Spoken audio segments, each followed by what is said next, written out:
welcome back. Today we're going to be doing the 2023 AP Calculus AB FRQs, and this first one is the first one, and this is just a table that says a function of time, which is gallons per second, and the measurement of time in seconds.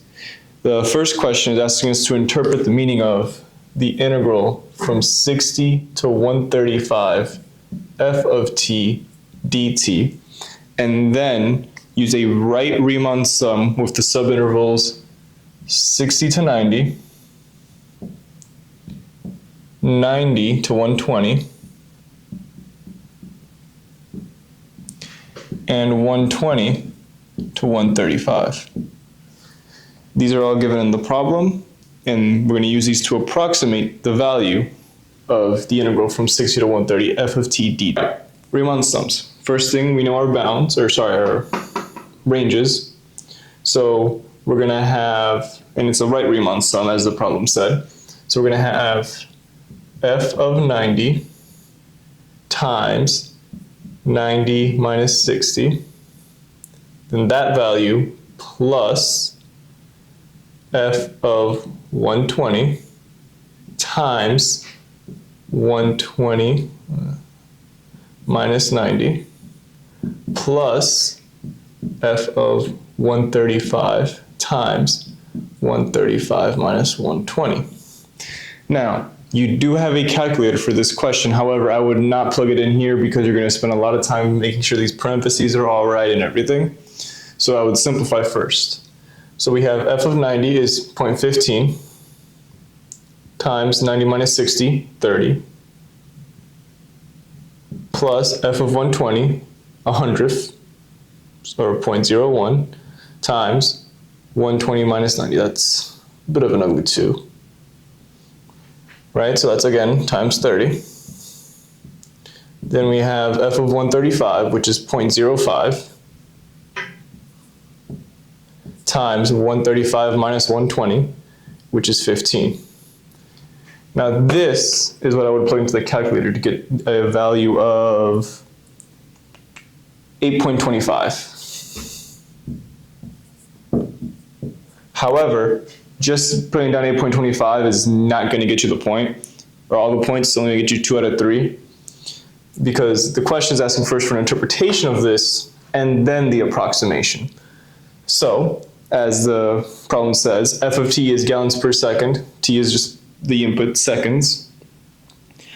And, well, gallons per second, that's a rate. So if we integrate it, it's just going to come out to be the thing that's being put in per second. In this case, gallons of gas. So the integral from 60 to 135 f of t dt is the amount of gas pumped from t equals 60 to t equals in gallons. If you show all of this work here, this was given, you don't have to show this. But if you show everything that is in this red bracket, then you should be getting all 3 points, and that's a good way to start off this FRQ. Now we're going to move on to part B, which is asking, must there exist a value between t equals 60 to 120 where the derivative is 0? Now this question is very easy if you remember the key thing, which is the mean value theorem, which pretty much says that if you have the average slope at some point on an interval, if it changes from a positive value to a negative value, it's going to be equal to the derivative at some point. So why does this work? Because if you look here, from 60 to 120, it goes from 0.01 to 0.15, so it increases, and then back down to 0.01, so it goes from increasing to decreasing. So at some point along that, it should have a 0. Now, how do you show this mathematically? Simple. What you're going to do is you're going to plug in f of 120 minus f of 60 divided by 120 minus 60. This is your linear slope formula, whatever you call it, simple slope instead of a derivative. And in this case, you're going to get 0.01 minus 0.01 over 60, which is just 0. So, because this equals 0, we know at some point the derivative on this interval is going to equal 0. That's going to get you 1 point out of the 2 for this question. Now you need the justification. So, I might just write it over here. So for your justification, you would have this math and then say something along the lines of by the mean value theorem. I abbreviate here to MVT. Do not do that on the actual test. There exists some point C where f prime of C is going to equal 0. So part C is relatively easy because it's just asking you for the average rate of change, and you're allowed the calculator on this FRQ. And it's giving you g of t equals t over 500 times the cosine of t over 120 quantity squared, not cosine squared. And so the way you do this is, once again, a simple formula where it's 1 over b minus a, the integral from a to b, f of x dx, or f of t dt. The variable doesn't matter in this case. But we know we want it from, as the question says, the interval from 0 to 150. So we have b equals 150, a equals 0. So you have 1 over 150 minus 0 times the integral from 0 to 150 g of t dt. And now, what you would do is you would plug this into a calculator, because you're not going to be expected to do this by hand, but your answer should be something near 0.09 approximately. Be sure that you're always correct with your rounding and that your calculator was in radians, not degrees, because you can still get the point for showing the formula. However, if your calculator was in degrees, you don't get the second point for having the corrective value. All right, now for part D, it's another 2-pointer, and it's also pretty straightforward. It's mostly calculator work. It's asking that using g from the previous part to find the value of g prime at 140 and then interpret the answer. So for the value of g prime at 140, all you need to do is d dt of g of t evaluated, which is what this straight line means, at t equals 140. Again, don't even think about doing this by hand because you have a calculator and that's just going to waste your time. But you should get negative 0.005. So that right there is going to get you the first point. And then the second point is going to ask you for the interpretation of it. Now, g of t, this other important part C, g of t is the rate at which gasoline flows into it. So g prime of t is the second derivative, essentially, which is the rate at which the rate is changing. Think meters per second squared, not just meters per second. So, because it's negative, the rate at which the rate of gasoline pumped is decreasing by, I'm going to use negative 0.005 gallons per second squared at t equals 140. If you write this explanation, honestly, you could also just shorthand this and say negative 0.005 gal over s squared. I feel confident that they would accept that as well, because it's the same information, just less words.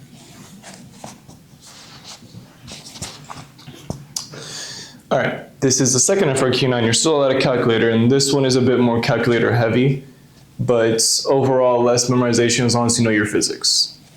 So the first question is just asking for when Steven, the swimmer, changes direction, and we're given his velocity as a function of time. So all you're going to do with this is find where v of t is equal to 0, and you're going to do that by plugging in that mumbo jumbo of an equation into your calculator on the interval from t equals 0 to 90, and wherever it crosses the x-axis, that's exactly where you're going to be, or exactly what you're going to need. Sorry. So if you plug that into your calculator, you should get t equals 56, and that'll get you the first point. The second point is just saying that he changes direction at t equals 56 because that's when his velocity equals 0 and changes sign. All right, now this is the second part of the FRQ where we're asked to find Stephen's acceleration at t equals 60. So the relationship between velocity and acceleration is that the derivative of the velocity function equals acceleration. So we're going to evaluate the derivative with respect to time of v of t at t equals 60 to get a of 60, which is going to be the acceleration. Again, this is plug it into the calculator and let it do all the computations, and you'll be fine. So when you plug it in, you should get negative 0.036 meters per second squared. Now, it is important that you have your units, because if the grader gets picky and it was a units question, that's a point lost right there, even though you did everything else right and you know what it is. But just because you were too lazy to write down a little bit more, it cost you a point is unfair, but that's, again, 2 out of the 3 points so far. The second part of this question is asking if he's speeding up or slowing down. Now, you need 2 pieces of information for that. Number 1 is acceleration. Number 2 is velocity. Again, using a calculator, finding v of 60, you should get a number relatively near negative 0.15, sorry. So we know his velocity is negative 0.15 meters a second, and his acceleration is negative 0.036 meters per second squared. What does that mean? That means that Stephen is going this way, to the left for negative, and his acceleration is also going the same way. So he's going to be going faster and faster and faster. So Stephen is accelerating, speeding up, at t equals 60, since his velocity and acceleration have the same sign. So since v of 60 and a of 60, so yeah, if you just remember to put your units down and you let the calculator do most of the heavy lifting, this is an easy 3 points. The only thing that could maybe trip people up if they're not really that comfortable with physics is knowing if he's speeding up or slowing down. But the way I remember is you have to be going the same way for both of them. So it's honestly not too bad. All right, now part C of this FRQ is asking you to find the distance between Stephen's position at 20 seconds and 80 seconds. So this is, once again, very much so just let the calculator do all the computations. So you just have to realize, okay, what's the relationship between velocity and distance? And that is that the integral of velocity is the distance. So we want it from t equals 20 to t equals, I believe it was 80? Yes, from t equals 60 to t equals 80. Right? So you're going to have the integral from 20 to 80 of the velocity function. And this is, once again, let the calculator do the work, but you should get something along the lines of 23.384 meters. Now that right there is all you need to write down for this FRQ, just your integral, and then evaluate it. That's it, very easy, 2 points. All right, and now for the last part of this FRQ, once again, it's fairly straightforward because we're asked to find the total distance that he swam from 0 to 90. So you are correct if your mind said, that's distance, it's like the last question. Let me do something along the lines of the integral from 0 to 90 v of t dt. And you're so close, but you're missing one crucial thing. It said total distance. So the relationship between velocity and total distance is that total distance is the integral of the same bounds, 0 to 90, of the absolute value of your velocity function. That is the one main difference from part D to part C in terms of the idea behind it. But then otherwise, you just plug it into the calculator. You should get something like 164. So once you have that, you have this FRQ done. And again, it's very calculator heavy, but that makes it easier because it's just making sure that you know, hey, my calculator's in radians instead of degrees. My calculator has the parentheses in the right places. So it's not wasting time on math, it's wasting time on thinking to make sure you do the math right. This is the third FRQ and you are no longer going to have a calculator, but this one is the trickiest in terms of what you might not know, but once you've seen it done, it's just like, oh, that's not too bad. So the first part of this is asking you to graph, if in a slope field, the solution through the point 0,5, which I'm gonna, with the magic of video editing, put up here with my poorly drawn like scribble, because I don't want to draw up the slope field. But that's just worth one question. It should be the freest point on the whole thing. If you struggle with this, go buy yourself a connected dots book. You'll get a lot better. That's not a joke. It helps. But now we're gonna go straight into part B, which is asking us to use the line of the tangent of the graph of M. So what we're given, which is this. And then we're asked to approximate M of 2. So for an approximation, we're going to use point slope form, which is y minus y1 equals the slope times x minus x1. All right? And we know from the question that M of 0, so the most temperature at time equals 0, is 5 degrees. So all we're going to do is evaluate this at t equals 0, but hold on, there's no t in here. This is a function of m, and it's dm dt, which is why this is helpful. So all you're going to do for part B is 1/4 of 40 minus 5, which is 35 over 4, and that is our slope. And we have our point 0, 5. So we have y minus 5 equals 35 over 4 times x minus 0, although you could just write x if you want. And now we're going to isolate for y to get y equals 35 over 4 times x plus 5. Now you might be saying, where did y's and x come from? This question is in terms of m, the milk, and the change in time. Well, normally we would have dy dx, but in this case we have dm dt. So really, m can be approximated as this, and you can just swap out y for m and x for t. So that looks a bit more reasonable for this problem.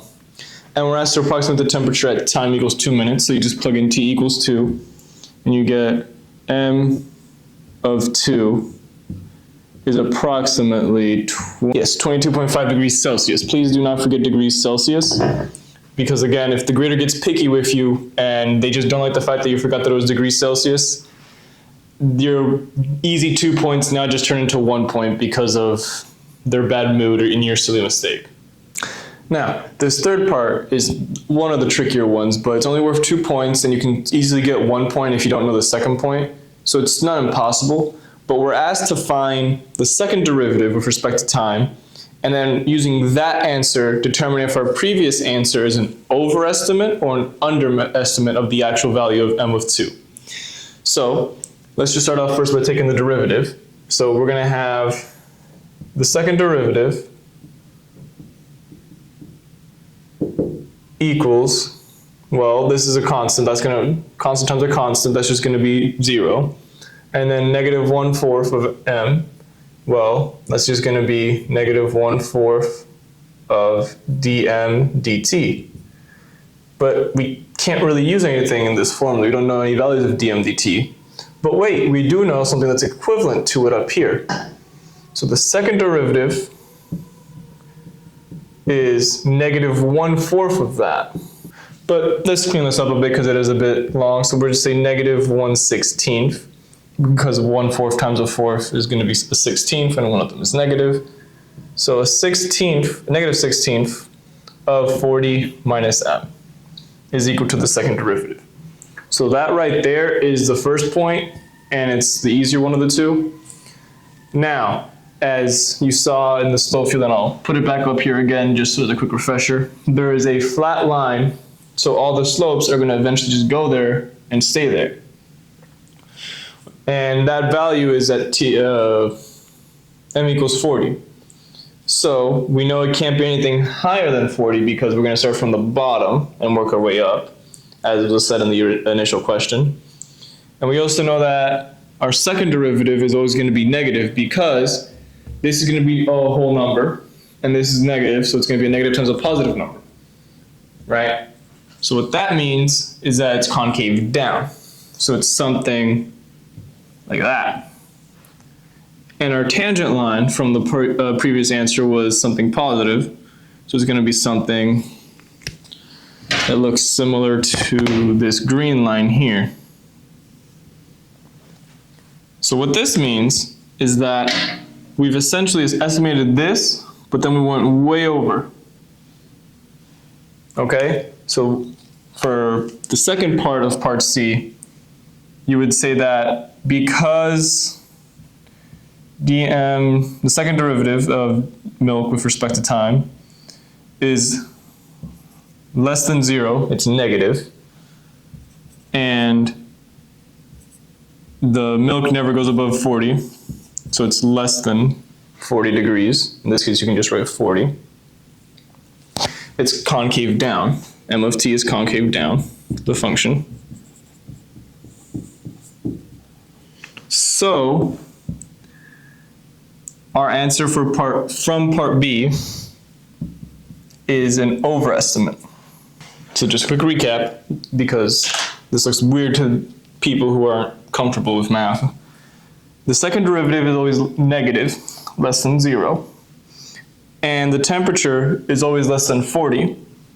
So M of t is concave down, which means the answer from part B is an overestimate. Now, for the average student, you might not be comfortable or have even seen how to do all this math. So it realistically might be worth skipping the second part. But if you do know the math, it's fairly straightforward. If you don't know it, I would recommend skipping it because part D is worth 4 points, and that's a lot more math intensive. So yeah, speaking of part D, let's get to it. All right, for part D, we're asked to use separation of variables to find the particular solution to the given differential equation with the given initial condition. Essentially, integrate this and then plug this in to find what your C value is. So I'm going to rewrite this over here. And what I'm going to do is I'm going to multiply by dt. So we'll have dm equals 1/4 times 40 minus m times dt. Now this is not ready for integration because this is not the same variable as this. So we're going to divide both sides by 40 minus m to get dm over 40 minus m equals 1/4 dt. Now that we have our variables separated, we can actually do the real integration.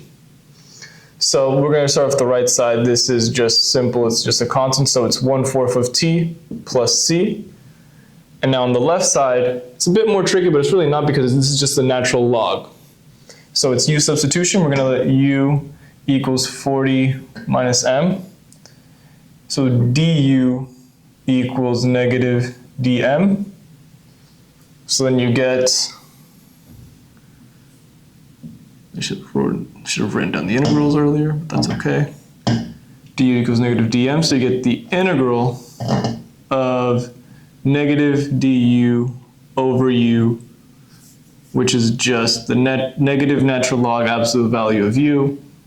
So negative natural log absolute value of 40 minus m equals 1/4 of t plus c. Now, everything so far will get you the first 2 points. One of them is for separating your variables, and then the second point is for just writing it down as a regular equation, but not a particular solution. So now what you have to do is you have to plug in your initial condition of m of 0 equals 5 degrees Celsius. to get your particular solution. So m of 0, so t is going to equal 0, and m is going to equal 5. So we have the negative natural log, absolute value of 40 minus 5 is 35, equals 1/4 times 0 is 0, plus c. So c equals the negative natural log of 35. Why did I stop writing absolute values? Because now this is a constant, so I know natural log of 35 exists. We write write the log of the absolute value because sometimes it could be a function inside and it could get negative at some points, and that just won't work out neatly with natural logs or any logs.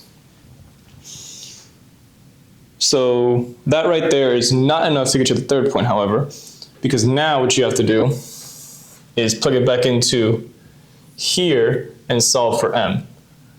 So you'll have the negative natural log of 40 minus m equals 1/4 of t minus 35 ln, or sorry, minus the ln of 35.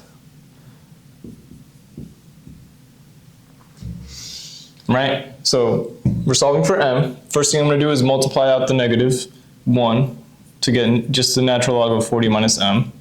All right? And now how do we undo the natural log? We use e. So we raise both sides to e.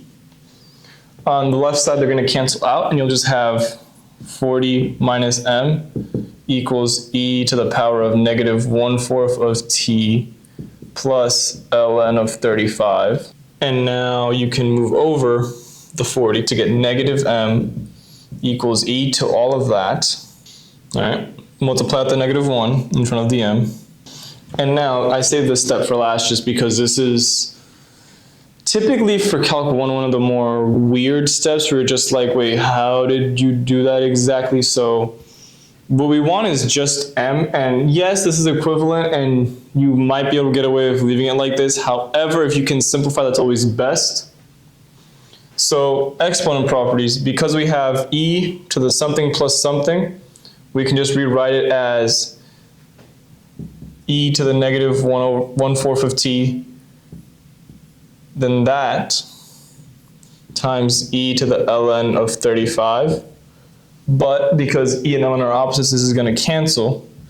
So it's really just 35 e to the negative 1/4 of t. And now this will get you your final point. This was worth 4 points, and it's definitely a lot more work than the previous parts.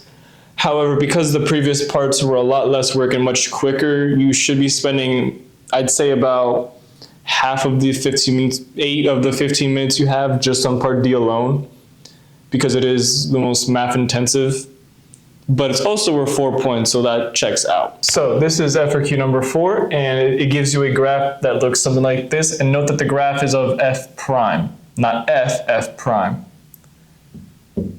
So the first part is asking you if at x equals 6, f of x has a relative maximum, relative minimum, or neither. So the way you check that is by the the sign of the first derivative. So we can see that here, approaching 6 from the left, it's positive. At 6, it's 0. Then after 6, it's positive again. So that means it's neither a maximum or a minimum. Neither, since the sign of f prime of x does not change at x equals 6. Now, for part B, you're asked to find where the graph is concave down. So concavity is based off the second derivative, so we're going to look at the slope of the first derivative. Thankfully, you don't have to find a second derivative, you just have to look for the slope of the graph. So concave down means it's going to be negative. So the slope is negative on this vertical straight, this line right here, and then from 4 to 6. So the way we would write this is negative 2, comma 0 is an ordered pair, comma 4, comma 6, another ordered pair, because this just means the interval from negative 2 to 0 and then from 4 to 6. F of x is concave down, since f double prime of x is negative. Or you could just write less than 0. Now, the first question, part A, is only worth 1 point because it's fairly straightforward. You just have to check signs. However, part B is worth 2 points, where it's asking you for both intervals and then a simple reasoning. So already the first half of this FRQ is not too bad. All right, now for part C, we're asked to evaluate the following limit. And one thing I want to bring up before we evaluate the limit is that the original question says that f of 2 satisfies, f of 2 equals 1. This is going to be really important later on because we're plugging in the limit as x approaches 2, and we have f of x in there. So as always with limits, we're just going to plug it in first, see what we get. Well, we get 6 times f of 2, that's 1, so we get 6, minus 3 times 2, which is just going to be 6 as well. Then you get 4 squared minus 5 times 2, 2 squared, which is 4, minus 5 times 2, so 4 minus 10 is negative 6, plus 6, so we get 0 over 0. Whenever you get 0 over 0 in limits, your very first thought should be L'Hopital's rule, which is what we're going to do. So same limit, now you've got to take the derivative of the top, which is going to be 6 times f prime of x minus 3. And then the derivative of the bottom is just going to be 2x minus 5. Now we're going to try plugging in the limit again. 6 times f prime of 2, let's look at our graph. F prime of 2 is right here, which is just going to be 0. So you get 0 minus 3 over 2 times 2 is 4, minus 5, negative 1. So your answer for part C is just 3. This is f prime. All right, now for FRQ number 4, we're asked to find the absolute minimum on the interval from negative 2 to 8. Now, we're given the graph of f prime of x. That's going to be very useful. So to find where the minimum can be, there's 2 places we have to check. The endpoints and where the first derivative is equal to 0. So we have the endpoints of negative 2 and 8, because that's where our interval ends. And then we also have x equals negative 1, 2, and 6. However, you do not have to calculate all 5 of these because it can be, you've already done 2. If you recall from part A, we said that f does not have a maximum or a minimum at x equals 6, so x equals 6 is disqualified. If you recall from part C, we said f of 2 equals 1, so we already have that value. Doesn't mean that it is or isn't the minimum, it just means we don't have to worry about it in calculating anything. So, how do we go from f prime back to f? Well, we integrate, and the integral is just the area under the curve. Although my graph may not be perfect, you can tell that, hey, this is going to be a triangle, that's a triangle, and then that's a semicircle. The actual papers have it much nicer, so it's much more clear cut. But let's start off with x equals negative 2. So we want to use the integral from negative 2 to 2, f prime of x dx. Why negative 2 to 2? Well, we already have f of 2, so that's going to simplify our calculations. But we want f of negative 2. And we know that this is just going to be f of 2 minus f of negative 2, right? So we can rewrite this to have f of negative 2 equals f of 2 minus the integral from negative 2 to 2 f prime of x dx. All right. And again, f of 2 is just 1.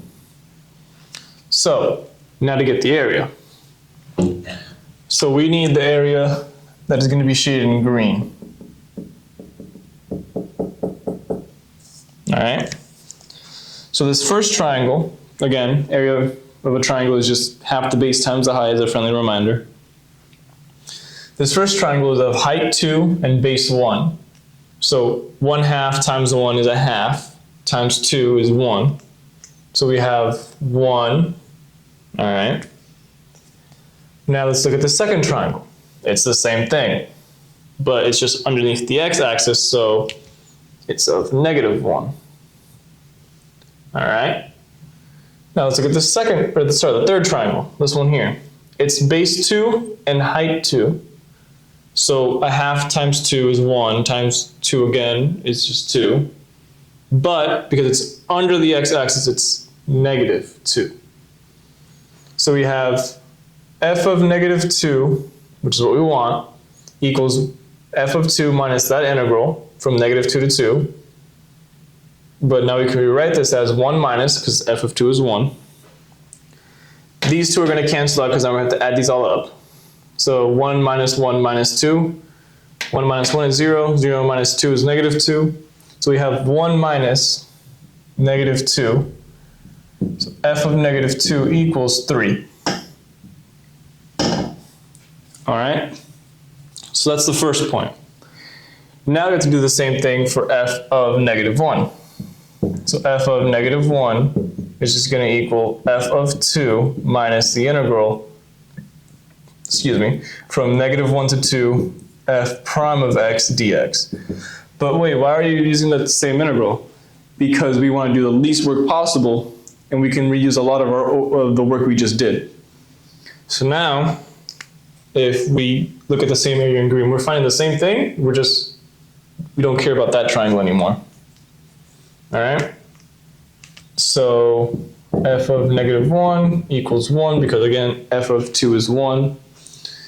Negative 1 minus 2 is going to be negative 3, so 1 minus negative 3, f of negative 1 is just going to be 4. All right? Now, if at this point you realize, okay, I thought about it, I know 6 can't be it, and then negative 2, negative 1, they're both not minimums, so f of 2 is looking the best option. Even if you're confident with it, don't guess it, because that laziness, if you have the time, could just get you a free point, and you don't want to give them any reasons to take away your points. You want to get as many points as possible, obviously. So, to find f of 8, we're going to have f of 2 minus the integral from 2 to 8, f prime of x dx. All right?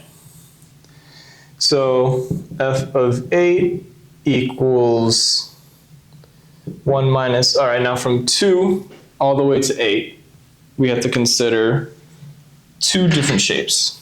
First, the triangle from x equals 2 to x equals 4, and then this area. But the issue with that is that there's a semicircle that is not part of it. So what we're going to do is we're going to calculate the area of the rectangle and then subtract the area of the semicircle to get just what we want. So if you're looking at the colors here, we're going to find the area of the blue rectangle, right? Then we're going to subtract the area of the purple semicircle to get just the red. Okay?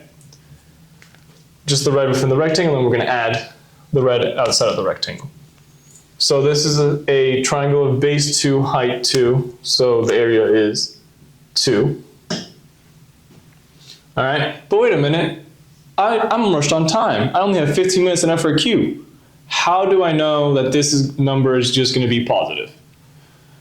Because we're doing this to this as our integral. All of this is positive, and it's going to be greater than 1 because automatically we already have 2. So we also don't have to even finish calculating number 8 because we know the value is going to be greater than 1. Why do we care if it's greater than 1? Because right now, that's our current minimum.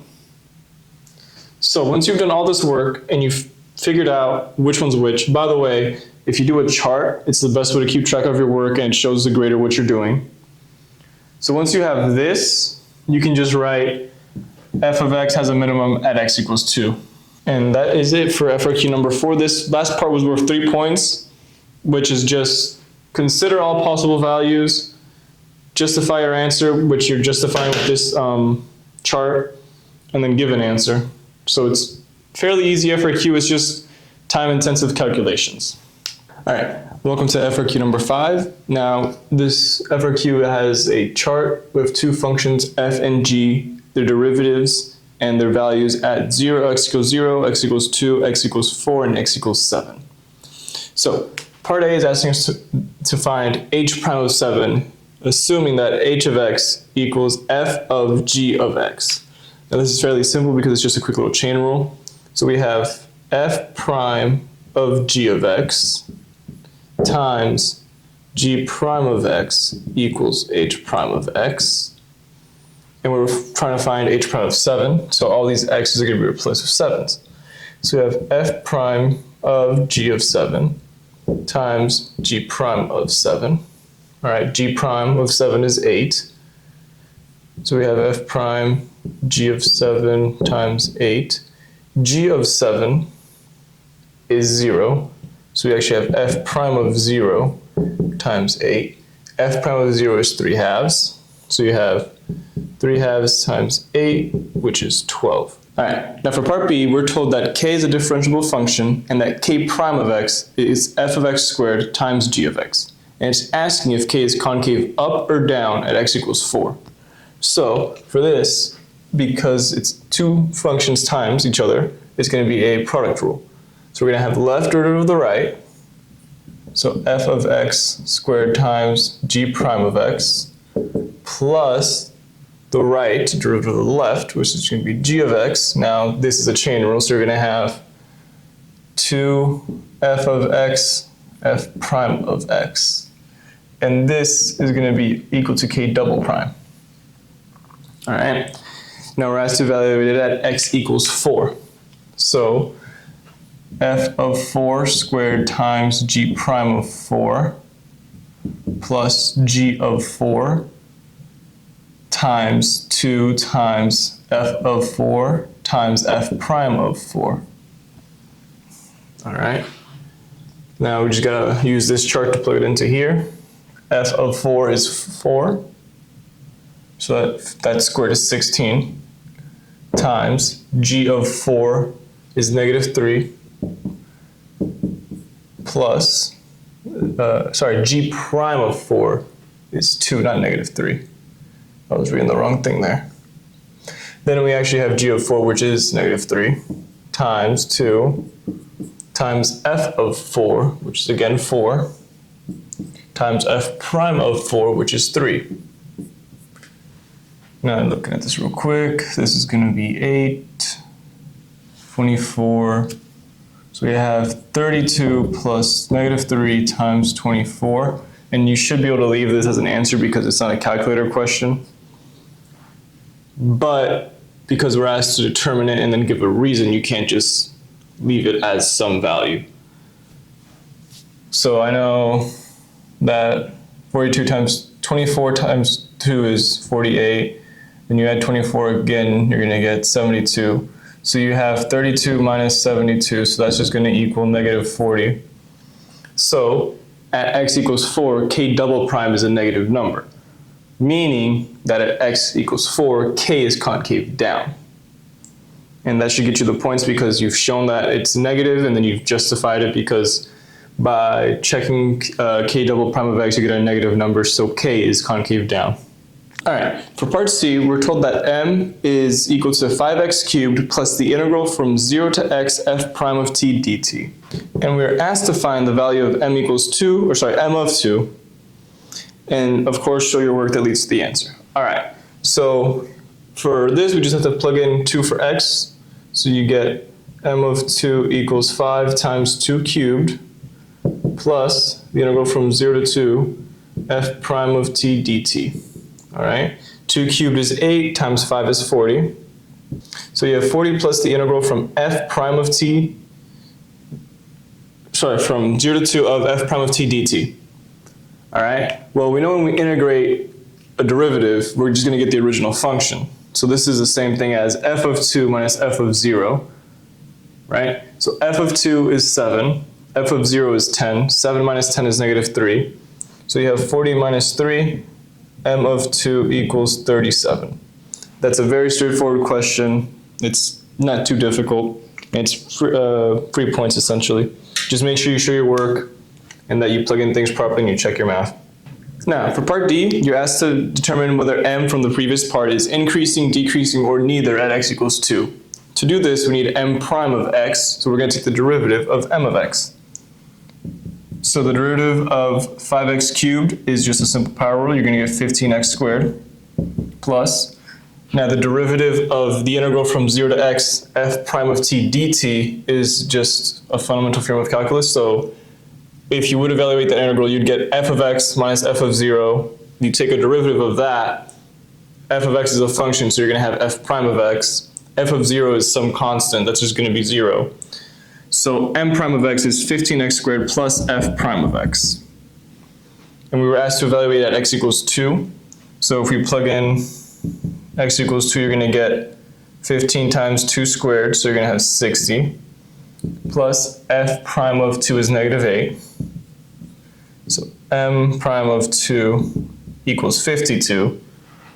So at x equals 2, m of x is increasing as the first derivative is positive. All right, for FRQ 6, you're given this implicit function, and part A is just asking you to show that the derivative is what they put down. So this is just implicit differentiation. So we're going to start off with this left side here, which is a product rule. So we're going to have left derivative of the right. So 6x dy dx plus the right derivative of the left, which is just going to be 6y, equals derivative of 2 is 0. Derivative of y cubed is 3y squared dy dx. All right. I'm going to move this 3y squared to the other side. Same thing with the 6y to get 6x dy dx minus 3y squared dy dx equals negative 6y.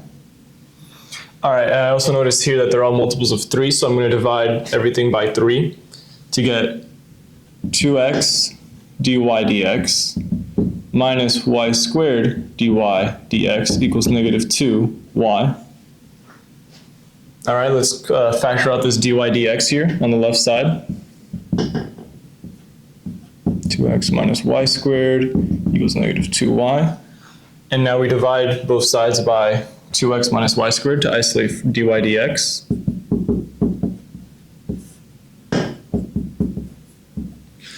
And that right there is the answer.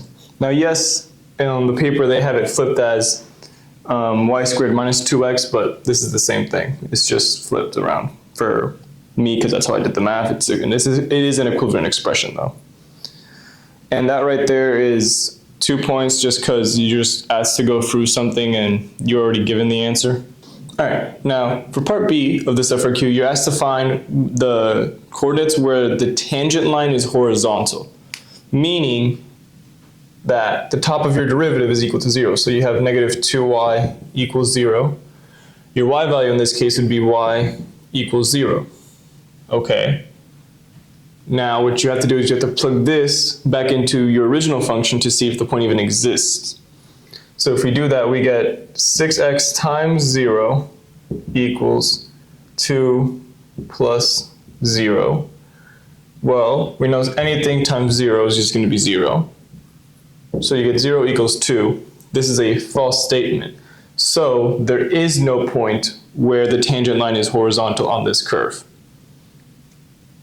And this was a part where simple 2 questions just to show that, hey, you know how to find where the tangent line is horizontal, but then the second point is you can tell that you show that there isn't any points where the tangent line is horizontal.